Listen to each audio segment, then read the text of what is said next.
to everyone joining us today live on a Saturday afternoon. My name is Lucy Letterhandler. I'm the curator here at the Art Gallery of Southwestern Manitoba, and welcome to this artist talk by Casey Koyczan, which is happening concurrently to the exhibition Onira Fight up in the main gallery here until November 11th. So just one more Saturday, and we'll take this opportunity to say that also because of the holiday on November 11th, anyone who needs to visit the exhibition on the 11th will be asked to reserve ahead of time before 5 p.m. on Friday, November 10th by emailing reception@agsm.ca. That's reception@agsm.ca. We'll be sending a reminder in next week's e-blast. If you'd like to be on our email list, you can sign up through the link at the bottom of the page at agsm.ca, our website. This talk and all of the extra activities and events that are happening this fall around the topic of digital arts is a part of the Open Circuits Festival, which celebrates, showcases, and supports the digital arts in Southwestern Manitoba. The 2023 Open Circuits Festival is supported by the Ministry of Sport, Culture, and Heritage of the province of Manitoba.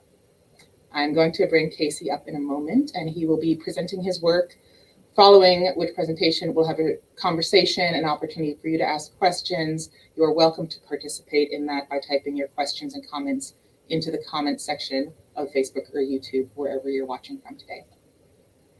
Even though we're gathering in a virtual space, the activities we are engaged in took place on land that's now referred to as Treaties 1 and 2, which together are the shared lands of the Anishinaabe, Cree, Oji-Cree, Dakota, and Dene peoples since time immemorial, and a part of the vast homeland of the Métis Nation. I've been making these acknowledgements a little more brief lately because they're words and not action, but I hope that the words continue to be an invitation to reflect, that they establish a context that we feel embedded in whenever we perform anything on these lands. And I'm very sure that our guest today will make that happen for us. Just listen to the opening of his artist's bio. To create with unrestricted freedom, to make the unrealistic a reality, to imagine environments unbound by the laws of physics, to imagine our people and stories in the future. Casey Koyczan is a Dene interdisciplinary artist from Yellowknife who uses various mediums to communicate how culture and technology can grow together in order for us to develop a better understanding of who we are, where we come from, and what we will be. He creates with whatever tools are necessary to bring an idea to fruition and specializes in sculpture, installation, 3D, VR, AR 360, video, and audio works such as music, soundscapes, and film scores.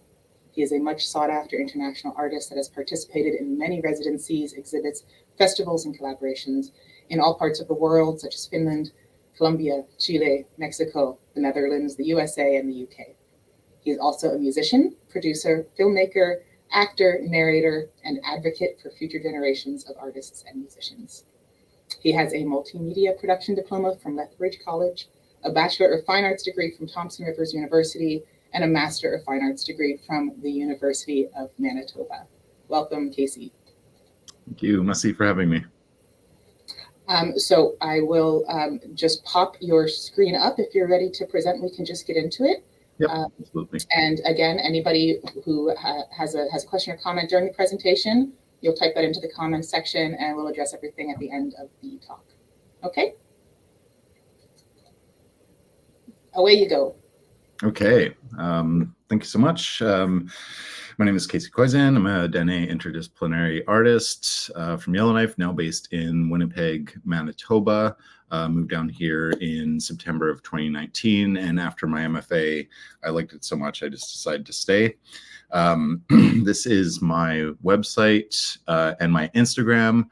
I seem to be more active on Instagram, and I don't really update my website too often. So if you want to see like works in progress and the plethora of works that I get up to, please visit my Instagram.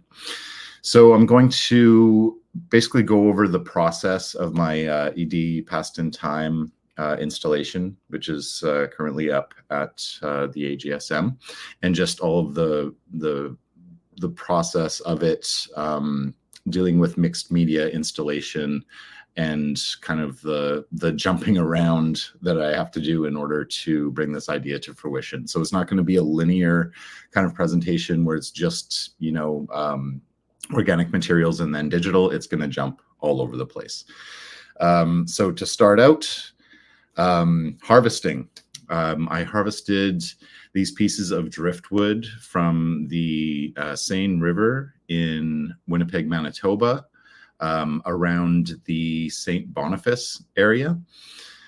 So these were the pieces that I harvested. A lot of my practice, I harvest, when harvesting organic materials, I try and harvest materials that are already disconnected from the land. So I'm not taking part in actively separating these materials. I like to harvest materials, kind of like dead materials, for lack of a better term, and give them another chance at life as an artwork. So that's sort of my aesthetic when harvesting. So I would lay them out. I picked the pieces that I kind of wanted to use, laid them out. This is kind of like a sketch, trying to like come up with ideas for an installation.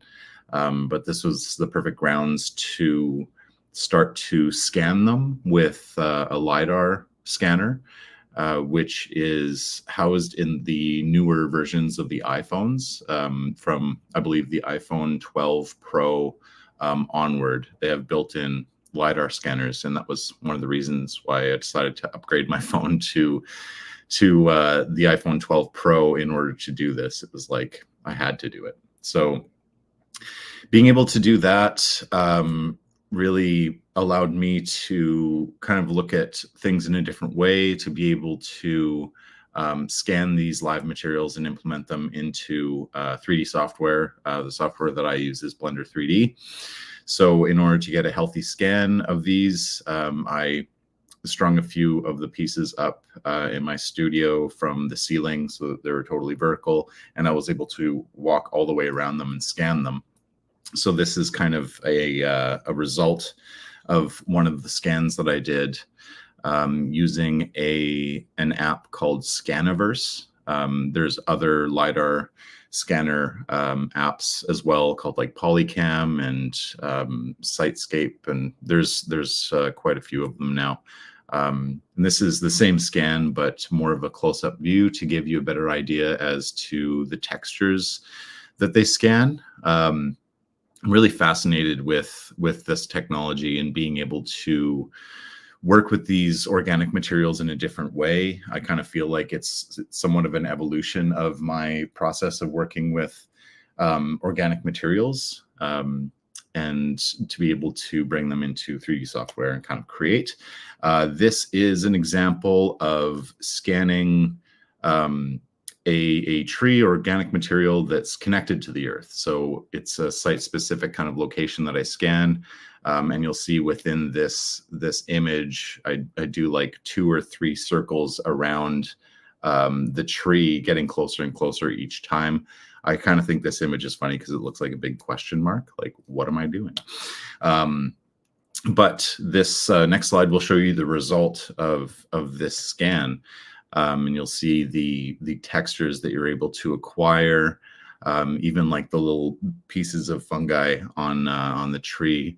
Can kind of, you can get the depth of them. Of course, it's not a perfect scan with the LiDAR scanners, or the camera that's in the iPhone isn't, the greatest. In the process of upgrading to a better camera, but it gives you a really good general idea of what the shape is, the locations of things, and the textures that you're able to acquire. So from here, I'll bring these pieces into Blender 3D and implementing physics operations into them. So this is the video, one of 4 videos within the installation called Being. And for this piece, I basically ran a bunch of like these glowing orbs or balls in through the piece of the tree, because when you do a LiDAR scan, it just has the outside of the scan and the inside is completely hollow. So I found that was an opportunity to activate the inside of the tree, to kind of like have a different idea as to what it could be. Like the imagination or the idea for the installation was to kind of think of organic materials in a much different way. And this is the final render of that particular video of being. With a very subtle camera movement, and I'll have these orbs glowing, so they're what's giving light to the render and to the 3D project itself. And this is like a kind of a basic collision operation with an emitter emitting all of these orbs in throughout the tree, and then I programmed it so that the balls would kind of collide with the inside of the tree itself and kind of be the inside of it. This is a project file of the Galaxy video, and just give you kind of like a behind the scenes sort of look at it. On the left side, you'll have like the wireframe version of it, and on the right is a render preview of the project file itself. So what I did for this was I took the piece of driftwood and applied a ring modifier to it. So it basically turns anything into like a circular shape. And I found that this could be imagining like a galaxy that was completely made out of wood. Like everything within this galaxy is made out of wood. And then have like a emitter in the middle, kind of like spewing out all of these orbs, or like star systems, that sort of thing. I was very inspired by sci-fi, not only for this piece, but since I was a child. So it kind of allowed me to elaborate on that. And this is the final result of that render as well. So you can see the textures that come out of it, and you're able to implement a bit of camera depth to give that depth of field. And the glowing orbs will have this kind of like more of a glow to them. I kind of surround all of my 3D creations with like a fog emitter to kind of like bring a bit more of the light out, have more of a glowing foggy effect. And for all of these installations or all of these videos, I loop them. So these are all like perfectly loopable so that they play seamlessly. This was the video that took the most work because it's a fluid simulation. This is one of the videos called Life, and basically has a fluid simulation running throughout the internal sort of spaces of the tree. This tree was scanned just a few blocks from my house. So it was a very kind of like site-specific sort of idea of taking a tree that's still connected to the ground, but working with it in a different way. So this is quite a long video. It took a long time to get the fluid simulation to work well and to be able to go through the extremities of the tree. There's a lot of settings that you have to tweak in order to basically make the water go through the tree, and having to set it at a higher resolution, the water simulation at a higher resolution, which therefore takes a lot longer to bake and to render and that sort of thing. But it's what has to be done in order for it to work properly. And I just let the natural kind of physics, the natural gravity of this particular render just do its thing. And then within the final result, it's vertical to kind of give that anti-gravity sort of feeling, to kind of like flip the idea of what we know as physics, and have it kind of go upwards throughout the tree rather than drop down. And this gives a different perspective of the render modes, display modes within Blender. So you can see you'll have the wireframe with X-ray turned on, the solid mode, and render preview sort of settings, so you can get a better idea of what the light looks like, what the water looks like, before doing like a final render. So I really enjoy this process, and being able to just see the textures within different lights, not necessarily like very realistic, but really getting towards that sort of that idea. And just having fun with it. You know, I have a lot of fun working in the digital realm now, and all the things you can do with it. And I really just try and let my imagination run wild, or as much as it can. So this gives you an idea as to the surrounding area of the particular video that I titled Life, where it's basically like the lifeblood of a tree, like rather than, blood, it's circulating water.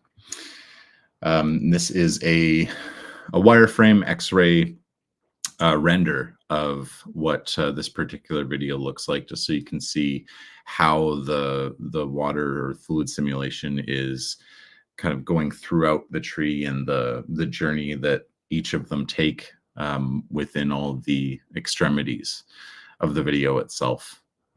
So this is it's it's a labor of love. I'll be completely honest. It takes a long time to get these simulations to work properly, but it's just a really vast learning experience. And this is the final product of the Life video itself. So it starts in really close and then zooms out and goes back in close to acquire that like perfect loop, to make the first frame and the last frame sync up perfectly. So with this, I really just tried to make a really surreal type of aesthetic, where this is the total opposite of how we know that fluid and water should react in our world, and just kind of like having fun with that as well. And this is arguably my favorite video out of the four. It's called Preservation. This is the tree that I scanned that looks like the big question mark, and doing a couple loops around it. And the idea for this was that it would be a tree in the future that is kind of being preserved for thousands and thousands of years, to be kept the same way that it was originally found, in order for future generations to kind of like look back and kind of study our environment. And there wasn't any physics operations based in this one, but I really tried to kind of hint more on the sci-fi nature of the tree itself, and to just give a different idea as to how they can be interpreted by future generations, even current generations, and how we look at nature itself, and the importance of our environment and how we treat it, because it's a really reciprocal sort of relationship between humans and nature, even though sometimes we don't really see it that way.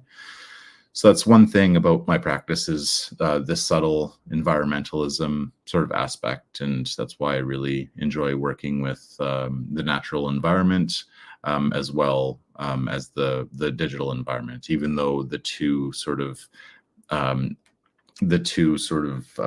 ideas of them can clash, but it's all for the sake of art, and then this will be the result of that project and that video itself. So give it a really like ominous, kind of like dark surrounding landscape, so that these preservation rings really highlight the light of them.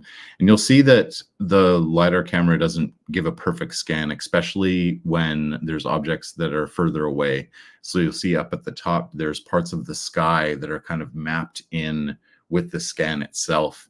And initially, I didn't really like that, and I would try to like remove those parts. But for this, I really just I wanted to sort of highlight those flaws, within the scan itself and within the video. No one's perfect. So and so from that point, with scanning the original pieces of driftwood and doing renders, or even just taking images of some of the four videos, I was able to create a mock-up of what I wanted the installation to look like. Previously, in working with organic materials, doing like a drawing of what an installation would look like, it would just be a bunch of squiggly lines. It's like, yeah, those are trees, those are branches, because I don't know what they're going to look like yet. So this gave me the opportunity to actually scan these pieces of driftwood and implement them into a 3D environment for a mock-up, in order to get a much better idea as to size and scale, importing some human characters in order to get a better idea as to scale, how I want the monitors to sit within the installation. The installation itself didn't come out exactly like this, but it gave me a good idea as to how I would sort of like it to be presented, and sort of how it would fit within this environment. So I find this strategy really effective, and to be able to do this gives me more information. And sometimes I might realize that there's some things that I missed. It'll help me to inform my approach a lot better, rather than just, you know, a sketch on paper, that sort of thing. It makes it more tangible for me to understand some of the things that I might miss, or some things that I should take into consideration that I normally wouldn't think about within the initial stages of conceptualizing the installation. So this was my mock-up, and it gave me a much better idea for how I would like the artwork to be presented. It also gives the curators and studio techs of galleries a lot better of an idea as to what it might look like, or how much space it might take up. So this is the final render of the mock-up, just using still images of the videos. But it helps to inform just everything within the process. And even though the monitors themselves were like maybe a bit more tilted, it just gives a much better idea as to how I want the work to look. So kind of stepping back a little bit, once I was able to do the mock-up, let's get to the technical side of things. So I needed a way for the videos on the monitors to be played seamlessly. So I needed to acquire some media players that were both cost-effective and lightweight. So I found these media players, and I absolutely love them, because they're about $70 to $80 each, and you'll see how small they are. They literally fit in the palm of your hand. They're 4K media players, and they have a feature within them that allows for perfect loops of videos. Like, for instance, when a video comes up again, there will be no titles that come up, and that sort of thing. And they're really reliable. They're really like plug and play. You don't even necessarily have to power them on. My installation just is turned on and off by literally like unplugging the main power source from the wall and plugging it back in, and then everything pops up, and it has this resume feature that starts off when it's powered on. It starts exactly where it left off.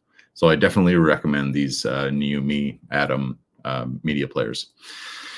And in preparation of these materials to bring them to Brandon, I have to work with them. So this gives you an idea as to the biggest piece of driftwood. This is me in my studio holding up the piece, and I didn't really get an idea as to how big this piece was until I stood on like 4 pallets and held it up. And I think it's about, I don't know, maybe 10 feet tall, something like that. And then implementing these ring hooks, or ring screws, I believe they're called, into the pieces after finding the balance points that I wanted to have them presented in, with maybe a bit of an angle, so they're not completely in the middle. They're at like 1/4 or 3/4 of the way through the piece itself, to get that idea as to where I wanted the cable or fishing line to be held from. And one thing about my practice is, in working with a lot of organic material and dead wood, you really need to make sure that you're not bringing any bugs into the gallery. So I coated these pieces with a few coats of polyurethane, and just to kind of like seal them in, but also it makes them kind of look better. You can see a bit more of the wood grain that comes out of them as well. So in bringing all the materials to Brandon, I would have to prepare these monitors. So one challenge for this installation was finding 4 monitors that were exactly the same. And I was able to find these older 1920 by 1080 like basic HD Dell monitors. And one thing that I had to do was, because they're older technology, there weren't any HDMI inputs from the monitors themselves. So I had to buy these VGA cables with VGA adapters in order for them to play into the media players. So that was an extra step that I didn't really expect, but made it work. And it kind of speaks to the old technology, or the past, present, and future sort of aspect that a lot of my work has. Because VGA is it's been around for such a long time. It's definitely being weaned out now, but it's what I had to do in order to make these monitors work. So once I had the orientation for the setup for one monitor, I had to go and do it to the other 4 monitors themselves. And they were literally wrapped up in this sleeping bag that I transported them into. But once they were all done, I was able to start putting everything up. I had a lot of help from Kevin, the studio tech at AGSM. And whenever I am working with a gallery or a team, I never go in feeling or putting out the energy that I know everything. Like whenever I'm working with a gallery or a studio tech, it's always an opportunity for me to learn things, right? Like I'll have my preference as to how things should look or how I want them to look, but I'm always asking questions. I'm always asking the studio tech, like, what do you think? Or how do you think this should go? Because they know their gallery a lot better than the artist, right? So it was really great to work with him, and I learned a lot from him within the process. I also ran into him yesterday at Crafted in Winnipeg at the Winnipeg Art Gallery. So that's open all weekend if you want to go check out his stuff. Really great ceramics, a lot of other artists doing their thing. But when we were setting up this installation, we wanted to put the main the biggest piece of driftwood up first, and then move into the setup of the monitors, and then putting all the other pieces of driftwood in after that, because they didn't have any cables or anything amended to it. So this is a work in progress shot of the installation itself, having all of the monitors up, figuring out the power allocation, and within the process of installing, I really wanted to let the transparency of the setup kind of show itself. So I made the decision not to hide any of the cables. I wanted to almost highlight it, to really show that partnership between digital and organic, and sort of how they work with each other. So this kind of gave me an idea, or I wanted to show like that there is this relationship, so much so that like the cables are being like wrapped around the main piece of driftwood, almost as if the driftwood itself is the thing that's giving power to the monitors. And one of the final pieces of this installation was to acquire a big piece of artificial turf. So this was my first time working with turf, and Lucy will definitely like agree how excited I was to work with it, because I don't know why, it just made me feel so giddy and happy to like work with turf. But there's a place in Brandon that I was able to acquire this piece from. And a lot of once the installation was complete and I was speaking to the turf, a lot of people asked why I didn't use real grass. And the reason for that is that I wanted to not only speak to the contrast between organic and manufactured, but this is a piece also that I want to show numerous times in the future, so going with artificial turf just made more sense to me, because when the installation comes down, I can just roll it up, store it. I don't have to tend to it. I don't have to water it. It's not going to get moldy or anything like that. So that's the main reason why I went with artificial turf. I know that one part of my practice, especially working with organic materials, is the smell that can kind of like be emanated from the installation itself. So that's one thing that I'm missing out on with using artificial turf, but using turf just made a lot more sense to me, and it's going to make my life a lot easier, especially in planning to show this work over and over. So one thing I wanted to do was cut this into a perfectly circular shape. So I went with the tactic of measuring out 6 feet of string, and then kind of securing it to the middle and just going around the piece and cutting off all the extremities, giving it a little bit of a trim, just to make sure it has, a good circular shape. Maybe not necessarily perfect, but it seems like a perfect circle. Then you'll have a lovely assistant coming in and helping out clean up the space. There was a lot of little, because the grass itself is basically plastic, so there was a lot of pieces that kind of came off of that. And this is getting into more of the finished sort of product.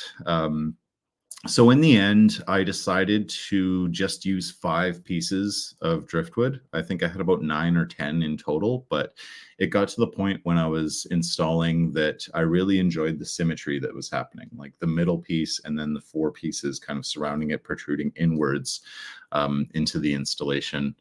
So it's somewhat simplistic, or a modest installation in comparison to a lot of my other installation works that really take up a lot of space, and it's kind of like overkill. But due to this being a group show, I wanted it to kind of like fit nicely within the space and to really complement some of the other works. So this gives an idea as to the monitors and how they're installed and what they kind of look like when they're powered on. I wanted the center piece of driftwood to kind of look like it was floating, so it's like a few inches off of the ground, so it's kind of like connected but disconnected as well. And this was a shot within the Lunch and Learn, I think it was called, the event that we had after the opening. So it gave a chance for the public to come in and to talk about the works, and for some of the people to ask questions about the installation, and allowed me to talk about some of the things about the installation that maybe aren't in the artist statement themselves. And so that's a brief description of the work, ED, Past in Time, that is showing up at the AGSM. And again, there's my website, and I encourage you to check out my work on Instagram, maybe even give me a follow. So yeah, I think we can move on to the Q&A. Thanks very much, Casey. So I'll remind everybody, if you have any questions or comments for Casey, just comment on Facebook or YouTube, and we'll be able to see those here. I'd like to start out, what you didn't mention is that, not that it's been a long hiatus, but because you're so prolific, this is kind of a return to installation for you. Yeah, absolutely. So since the start of the pandemic, my focus, or what I've been spending a lot more time with, has been digital artwork and kind of working with organic materials in this kind of way, especially after showing my MFA work, which was shown at the Urban Shaman Contemporary Aboriginal Art Gallery in Winnipeg, Manitoba, which was slotted to be up for a month, but in reality was only up for 3 days, because at the time Winnipeg was hit with a lockdown. So it was kind of just like, not necessarily frustrating, because like I knew that it might happen, But it really sort of inspired me to work a lot more within a digital realm, because that can be shown anywhere. It can be shown online. Digital files are really easy just to be sent to galleries and that sort of thing. There doesn't necessarily need to be this physical presence when you're installing your artwork. So that was one of the main reasons why I decided to show a lot more within the digital realm. However, with that and showing so much digital artwork over the last few years, and it's understandable, but it's kind of commonplace for people to be like, oh, he's a digital artist. It's like, well, no, I've been like working in a lot of other sort of realms throughout my career. However, this is just sort of this chapter within my career that I just so happen to be working really digitally. So it was great to have this opportunity now to return to installation, because I absolutely love it. Like, I love working with my hands. I love working in a team environment with other people, like curators and other artists and gallery techs and that sort of thing. It just gives me a much different feeling, and that physicality behind it I really enjoy. I find whenever I'm working with sculpture and installation, because I document a lot of my works kind of behind the scenes, and I notice that my eyes get bigger when I'm working in an installation sort of environment, that sort of thing. Whereas a lot of the times when you're working in a digital realm, you're literally just sitting here in front of your computer at your desk, and you can kind of get tunnel vision a little bit. So I found that working in a physical environment, because I feel like I'm quite aware of my surroundings. So that's just sort of something that's always happening. There's that idea of like safety and that smell that you get from like working with organic materials, however you're working with them. And so this is a really great opportunity to get back into the installation practice, and I'm really grateful for that. And you clearly always had it in the back of your mind, because you had been collecting, you had been foraging. And also, I hope that when you were doing exclusively digital, you weren't doing it in that cathedral-like studio of yours. That would be a sad waste of space to be illuminated by a single screen in a space that huge.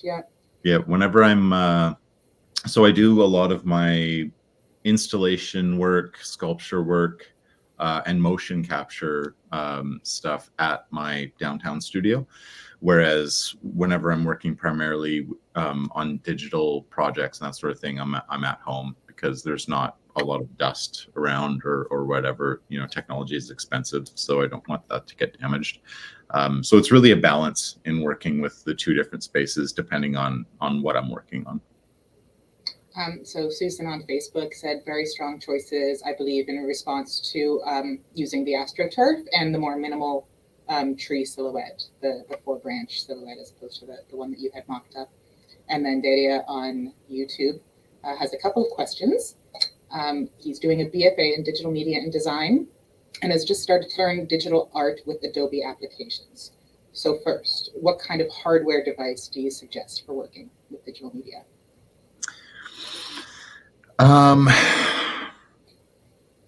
Hardware device. Computer, tablet? Well, it really depends sort of what your style is. I think if you're like an illustrator and that sort of thing, like a tablet is great for that, using programs like Photoshop, Adobe Illustrator. Procreate is something that I see a lot of people using. However, there are some other 3D applications that you can work with on a tablet. I just found one recently, and of course the name is eluding me right now, but there's a free trial for it, and Nomad Sculpt, that's what it's called. And it definitely has like a Blender kind of vibe to it, but it works really well on tablets. Like I'm using it on my Amazon Fire tablet, which isn't a very powerful tablet, but like it's very like, I think it's programmed really well in order to run on lower end machines. once you start getting into more of the 3D realm and working with physics and that sort of thing, I definitely recommend a better laptop or a desktop computer. A desktop is ideal. Not only are they more powerful for less of a price, but you're able to upgrade them more. So I have my desktop. I have a couple desktops, but I've kind of just been upgrading them throughout the years, like upgrading the graphics processor, the GPU, and the RAM. But also, I've created 3D works on my MacBook Pro, which has the M1 chip in it, and it really runs Blender really well. Like on my Instagram, I recently made a new walk cycle piece that's a fluid simulation called Spruce Gum, and that was made completely on my MacBook M1. Other than that, I would recommend gaming laptops because they have really solid GPUs in them. They're also less expensive than MacBooks, and the technology of PCs is getting a lot better, and they're definitely more, I think, more conducive to working in 3D. So that would be my my recommendation for hardware. Okay. I'm gonna pop your Instagram up in the chat there if anybody wants to check them out. Really fabulous. The walking simulation. What did you call them? Walking models? They're like walk cycles that are inspired by indigenous arts, crafts, and life materials. Yeah. So for instance, like a walk cycle that is giving kind of like more of a human or spirit characteristics to things like porcupine quills, tanned moose and caribou hide, moose and caribou hair tufting, and an incredible antler one that seems impossible. Like that you would even be able to recognize the human form underneath this kind of tangle of antlers. Yeah, exactly. I like remove the base mesh, which is like a human sort of form, and let the materials take over. But those are a lot of fun to create, and they're being shown in quite a few different places right now. Mm-hmm. At the Dunlop right now, right? Dunlop, yep, they have those pieces as well as a couple of the walk cycles in VR that are being shown. I just showed them in Vancouver for the Vancouver International Film Festival's Signals event. They're also shown in Revelstoke. I had a solo exhibit up in Yellowknife, shown in Toronto. I showed them in Winnipeg for Nuit Blanche, in addition to an interactive work this year. And yeah, that kind of speaks to creating digital artwork, and for digital artwork to be viewed more as like a legitimate sort of art practice now, because in the past digital art wasn't really seen as real artwork, whereas now so many artists are creating within that digital realm that it definitely provides some legitimacy to it. And yeah, for the accessibility and the ease of showing artworks, like you literally just have to like send a file to a gallery, and then almost every gallery or organization has a projector or screen that they could show it on. So that's one of the ways that I like to advocate for digital arts as well, and not to take away from traditional art or physical artwork, because I really enjoy that too. But it's just really easy to like send a Google Drive link to a gallery and they can just download your files. So I'll remind everybody, any questions in the comment section as you wish.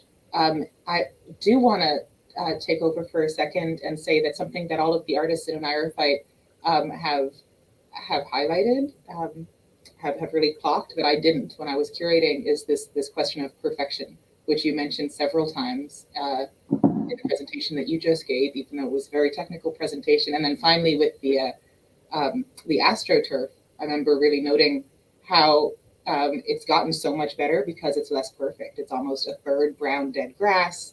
It's got this like crinkle of dryness in it that makes it, by being imperfect, it's not like a putt-putt course. And you said that the camera on the iPhone isn't perfect, so you can see when you look at that texture how it's an imperfect texture, and how there's a way in which digital artists really relinquish an idea of perfection. And certainly with Helga Jacobson and Erica Jean Lincoln, who are working with Raspberry Pi tinkering, are more resigned to things failing than most artists that I've worked with, right?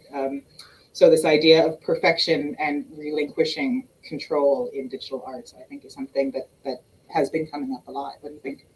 Absolutely. Yeah. And it's really interesting how that happens. And it's funny because it's like the technology that you're using, it always seems this way for so many different artists. It always fails at the most important times, like when it's time to show the artwork, or like, doing an artist talk or whatever. If you're using technology, it's like, of course it's going to fail now for whatever reason, but it's a part of like the transparency of being an artist and working in the digital realm is that you kind of need to expect that, and to kind of just like roll with the punches as well.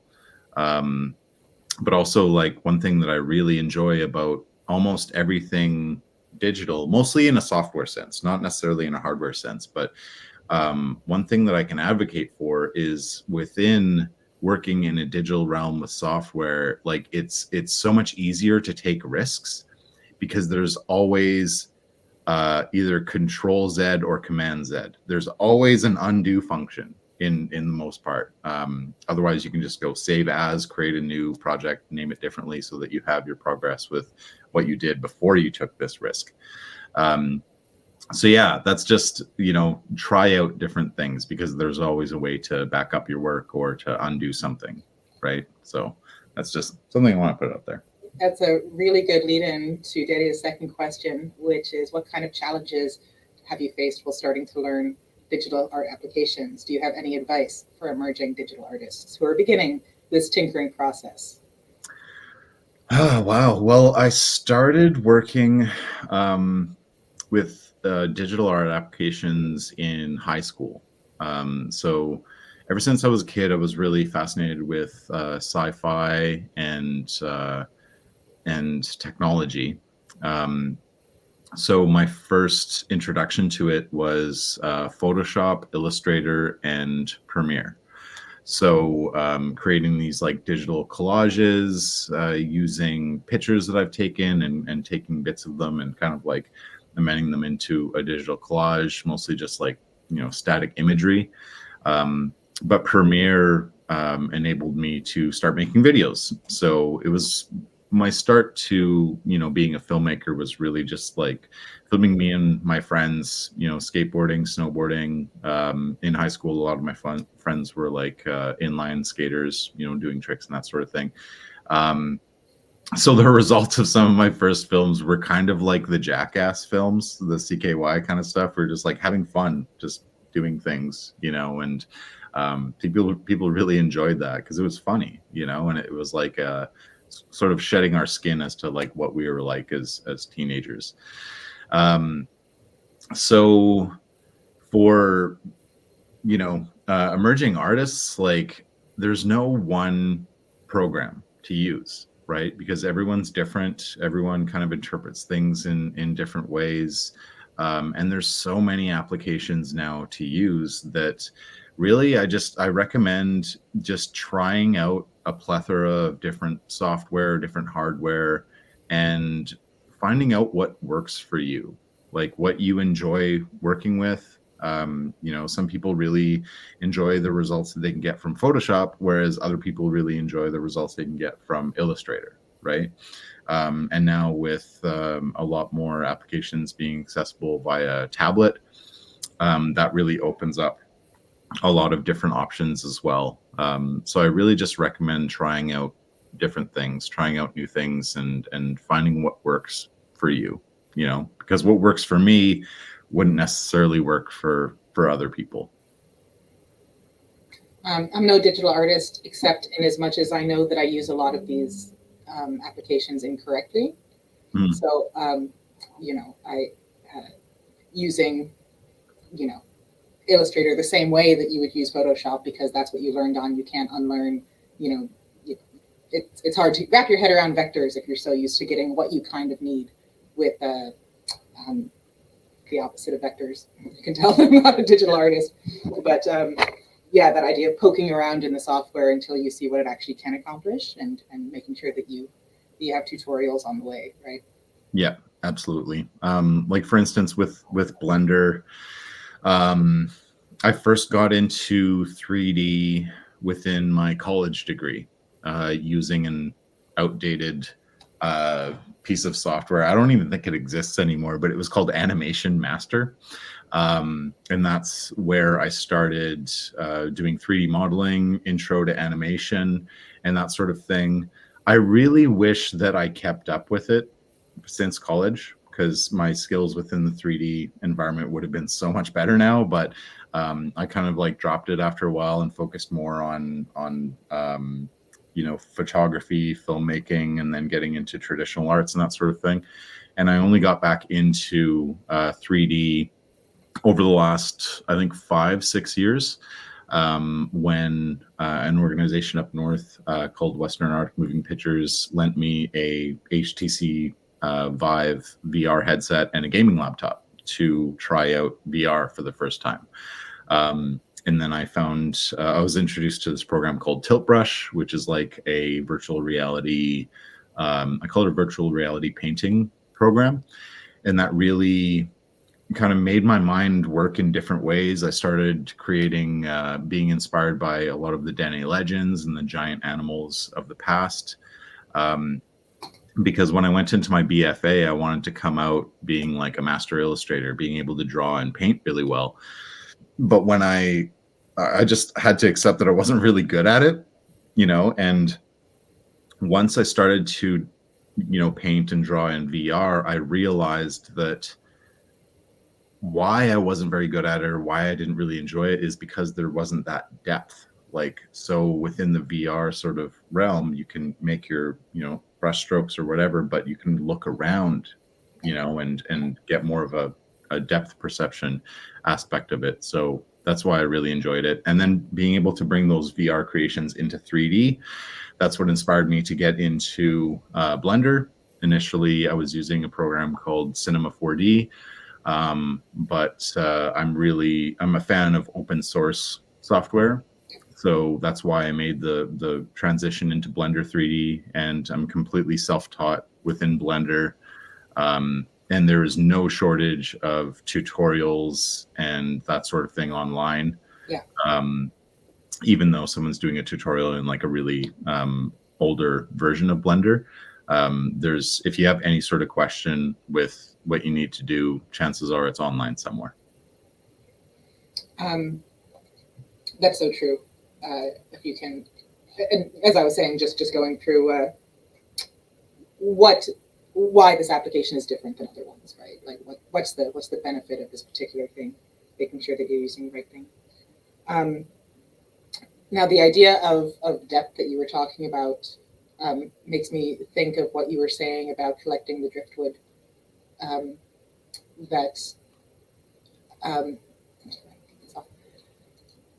You were giving it another chance at life, as it was going to have a life as an art object now. And then, in fact, what you did was create an installation that was about imbuing life and depth. And I think that playing with that word depth as a reanimation as well is something that really runs through not just this, but your performance work and your walking work and all of these things. This idea of reanimating as your art practice. Do you have any thoughts on that?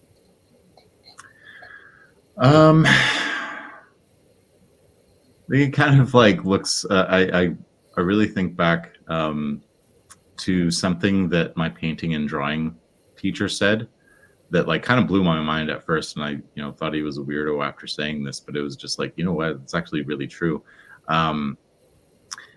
He mentioned like, if you're having trouble coming up with ideas, try thinking about things like when you look at something, try imagining that you're like a psychopath or something, like or schizophrenic, whereas like a flower can be like, this monster with like all the petals are teeth and wants to like bite you or something like that.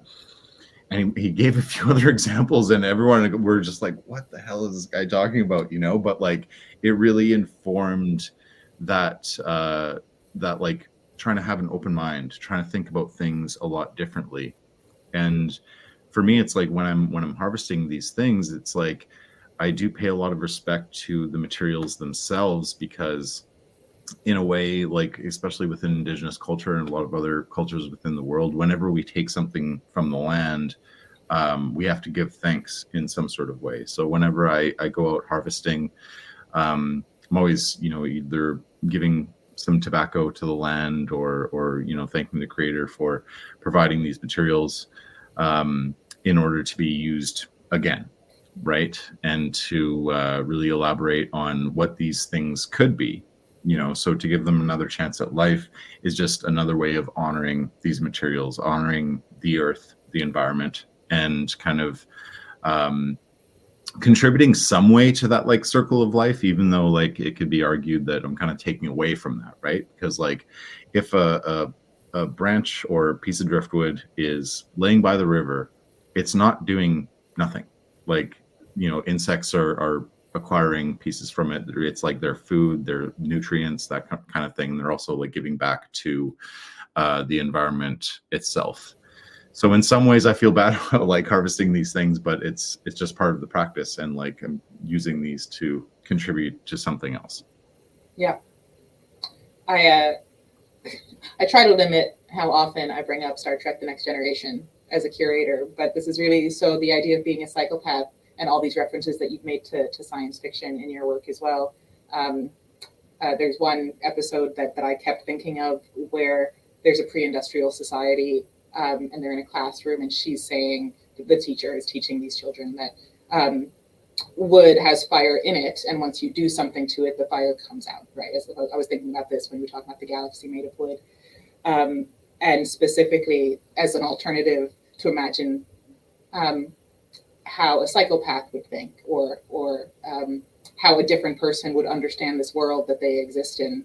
I think that's what science fiction does so well, particularly kind of historically centered, historically oriented science fiction. So imagining a distant planet of pre-industrial people and what would they think of these trees. That's something that you had said early on in your production, is how will a future without trees remember them here, right? Yeah.